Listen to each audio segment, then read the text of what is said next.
No, not really. But you know, you're disgusted. I did not hit the shot I wanted to hit. I kind of bailed out to the right, which was the place to bail out to. Left, you're dead. I mean, you hit it left in the water, you've lost the golf tournament. So I missed it in the right spot, but to miss it that far offline, I was disgusted with myself, and so I just had to regroup. And my caddy, Scott Steele, he said, you know, no biggie. It's all right. We'll get it up and down. No biggie. And he was a calming influence for me all week.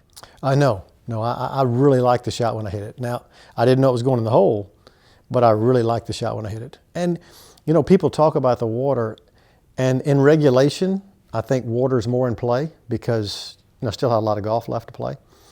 Now it's do or die. I've told people in regulation, I probably would have hit a little pitch and run, probably short, two-putted, made bogey and go to the next hole, no big deal, because I still had, you know, 7 holes left. Playoff, you got to go for it. You can't, you know, Greg's there. You know, he had a long birdie putt, so I felt like if I can put a good shot up there around the hole, I can put some pressure back on Greg. So I tried to play an aggressive pitch and run, and pretty happy the hole got in the way. Well, I've always felt like my run and jump, and yes, I was screaming at the time, says it all. I just was totally elation. I mean, for, you know, the opportunity to possibly win that golf tournament, I just was running around screaming like a madman. I couldn't believe it. It was pretty incredible. And the place erupted when I pitched the ball in. It just erupted very loud. David, my oldest son, was a week short of a year, and he's just crying. It scared him to death. So I wanted the crowd to calm down and be quiet. I wanted to help that any way I could, for it to be a good conditions for Greg to hit his putt. Obviously didn't make it, and then I just was, wow, just, you know, unbelievable. Oh yeah, you always dream. You know, some kids may dream making a putt to win the U.S. Open. You know, mine was always to win the Masters. That was always the big one for me. Well, you know, it's the only major that doesn't move around.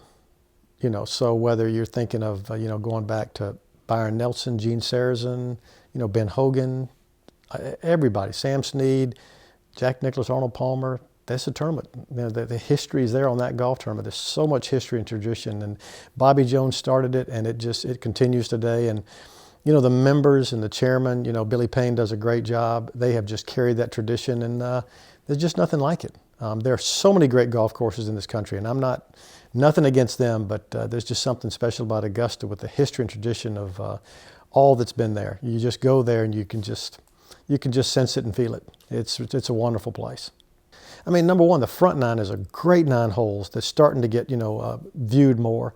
But the back 9 with the water, Amen Corner, and the way the wind will swirl back there, is just so much can happen. I mean, no lead is safe on that golf course in the back 9, so it just makes for an exciting week every year.